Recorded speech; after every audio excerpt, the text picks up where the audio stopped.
NBC had the Jack Benny program, and CBS wanted it.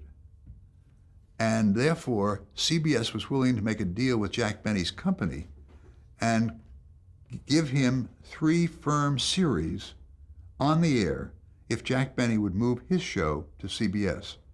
And Jim Aubrey offered that from CBS, and it was done. So I was given the assignment of doing the first of the Jack Benny partnership series. And I sat down with a wonderful mystery writer named Eric Ambler, who had written wonderful British mystery novels, and who was the husband of Joan Harrison, who was the producer of the Hitchcock program, whom I'd known for several years, and it's all sort of a family affair. And the two of us came up with an idea in which the detectives would try to stop the crime from happening before it happened. And it was called Checkmate. And Eric wrote a story for it. He never wrote a screenplay. And then I got very good writers, Sterling Silliphant, Doug Hayes, to write some of the Checkmates for us. And we got to the casting of it. And I immediately cast, we had 3 characters. One was a sort of scientific, an older guy who was sort of scientific type fellow with a sense of humor. And then we cast Sebastian Cabot, who later had his own series.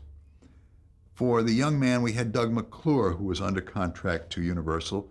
He was young and sort of blonde and feisty and would get into trouble, and we'd have to bail him out again.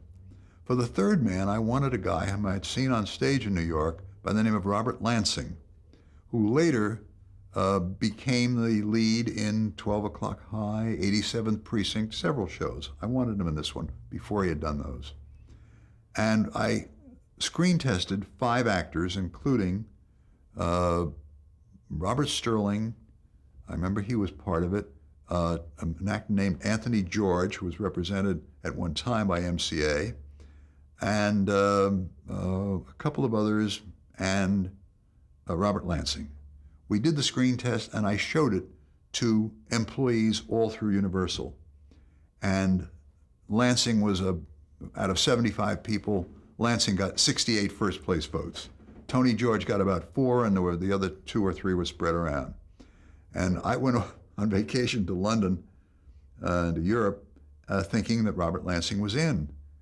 Got a call from one of my associates saying, Jim Aubrey thinks that his eyelid droops too much, and therefore Tony George is your person. Who was Jim Aubrey? Pardon? Jim Aubrey was the president of CBS at the time, and he did not like Robert Lansing's left eyelid.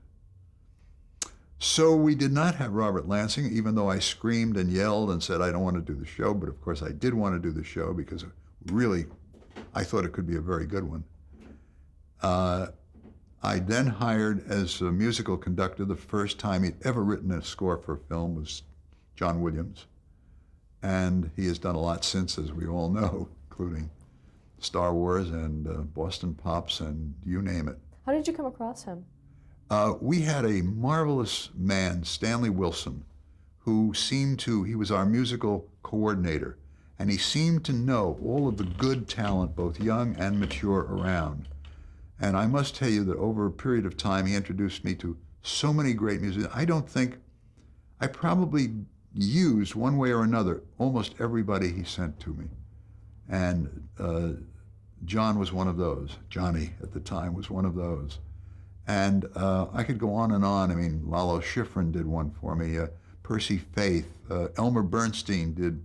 Elmer Bernstein did Wagon Train, actually. So, that was early on.